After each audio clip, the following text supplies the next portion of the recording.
Hello' everyone, আশা কৰোঁ আপোনালোকে সকলোৱে ভালেই আছে আৰু ময়ো ভালেই আছোঁ। আপোনালোকে ভাবিছে চাগে এতিয়া মই এই ড্ৰেছটো পিন্ধি ক'ত যাব ওলাইছোঁ। তো আপোনালোকক কৈ দিওঁ যে আজি দেওবাৰ। আজি আমাৰ ৰজাৰ নিয়মত ভেটিকাৰ উৎসৱ পাতে আৰু সেই ভেটিকাৰ উৎসৱটো চাবলৈ ওলালোঁ। ভাবিলোঁ আপোনালোককো দেখাই দিওঁ। তো বলক ভিডিঅ'টো আৰম্ভ কৰোঁ। এয়া মই পিন্ধা কাপোৰযোৰ, এইযোৰ জস্কাই বুলি কয় আৰু এখন চুৰ্ণি আৰু এইডাল বুলি কয়।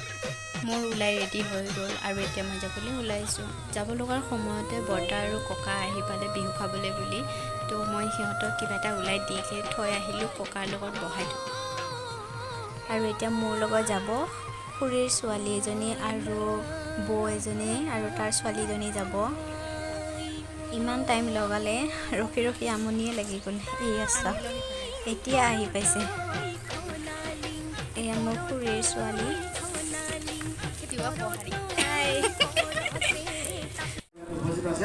এয়া আমি আহি পালোঁ বিহুটোলৈ। আমাৰ তিৱা ৰজাৰ কি কি নিয়ম নীতি আছে, কি কি কৰিব আপোনালোকক দেখাবলৈ চেষ্টা কৰিম। আপোনালোকে ভিডিঅ'টো শেষলৈ চাব দেই। ইয়াৰ পিছতে আমি আদৰণি জনাব বিচাৰিম পুতুল দেউৰী। ইয়াৰ পিছতে আমি আদৰণি জনাম ভক্তৰাম গগৈ বৰঢুলীয়া। এইফালে আমাৰ আছে ৰজা আৰু বিষয়াসকলক চাহ পানী যোগান ধৰা পাকঘৰ। ৰান্ধনী না আইতা?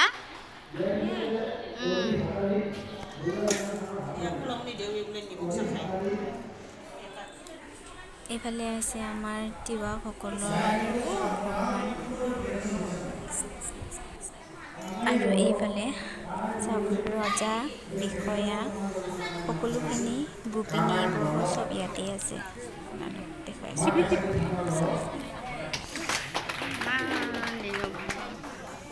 ইয়াৰ পিছত আমাৰ কুশল কোঁৱৰ ডেকা ৰজা। কুশল কোঁৱৰ ডেকা ৰজা আপোনালোকৰ সন্মুখত কুশল কোঁৱৰ ডেকা ৰজা।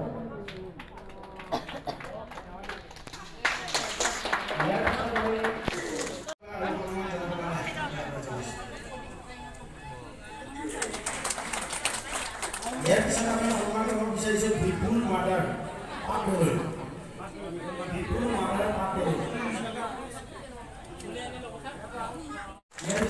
ময়ো বৰমাহঁতৰ লগত লাইন পাতি বহি গ'লোঁ আৰু ইফালৰ পৰাই চাম বুলি।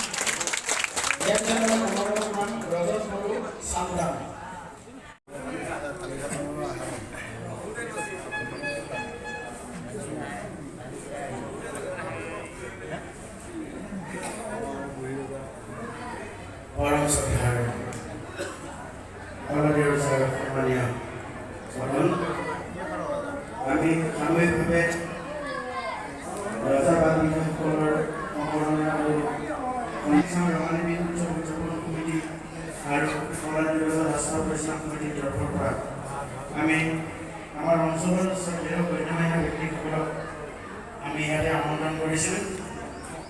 খ্ৰীষ্টান ধৰ্ম পঞ্চায়তৰ পৰা আমি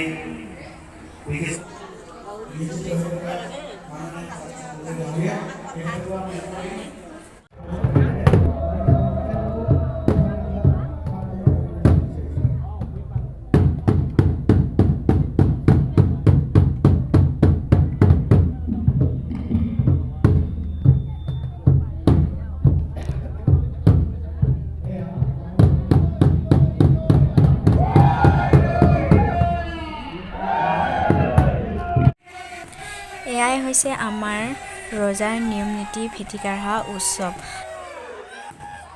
আগৰ দিনত নেলি ৰজা আৰু খিলচাং খলা দেও ৰজাৰ মাজত এনেকুৱা যুদ্ধ আৰম্ভ কৰি ভেটি কাঢ়া কৰিছিল। সেইবাবে সেই নিয়মটো পৰম্পৰাগতভাৱে স্মৃতি হিচাপত এটা সৰুকৈ প্ৰদৰ্শনী নিচিনাকৈ এইটো দেখুৱায়। আৰু আগৰ ৰজাসকলে ভেটি কেনেকুৱা কাঢ়ে চাওক। ইহঁতে যিটো বস্তু টিঙত দলিয়াইছে সেই বস্তুটোৰ ভিতৰত কি কি আছে চাওক। হালধি, বেঙেনা আৰু চাউল আছে।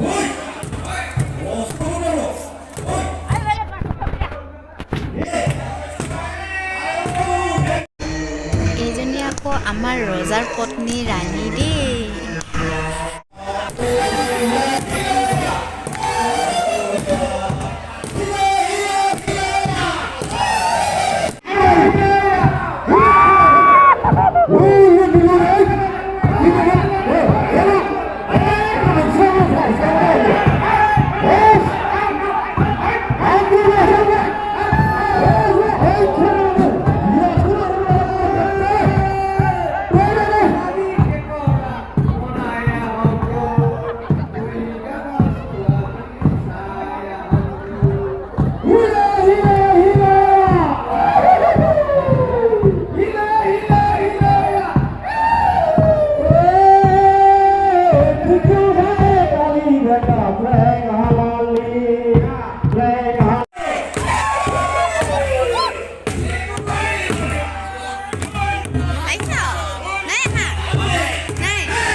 tiwa এইবোৰৰ নৃত্য বড়ো এইবোৰ নৃত্য আছে আপোনালোকে চাই থাকক অলপ অলপকৈ দেখাই দি আছোঁ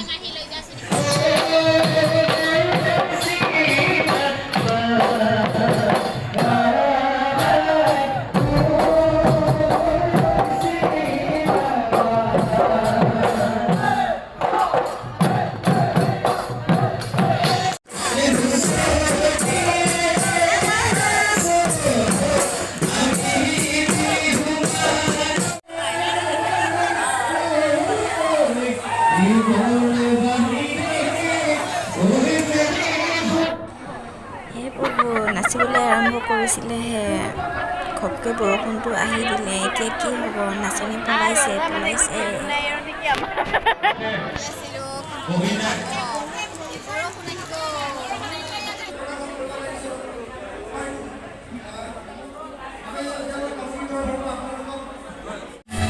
বৰষুণ অহাৰ বাবে ষ্টেজতে উঠাই দিলে আৰু এতিয়া ষ্টেজতে প্ৰগ্ৰামটো হ'ব আৰু ষ্টেজ মুকলি কৰা নাছিলে সেইবাবে ষ্টেজ মুকলি কৰিবৰ কাৰণে আমাৰ মৰমৰ জুবিন দাক শ্ৰদ্ধাঞ্জলি জনাই আছে চাওঁ আমিও অলপ সহায় কৰোঁ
চাই কৰি মই এতিয়া ঘৰ আহি পালোঁ আশা কৰোঁ আপোনালোকে ভিডিঅ'টো সকলোৱে ভাল পাইছে নেক্সট ভিডিঅ'ত আকৌ লগ পাম এতিয়ালৈ বাই বাই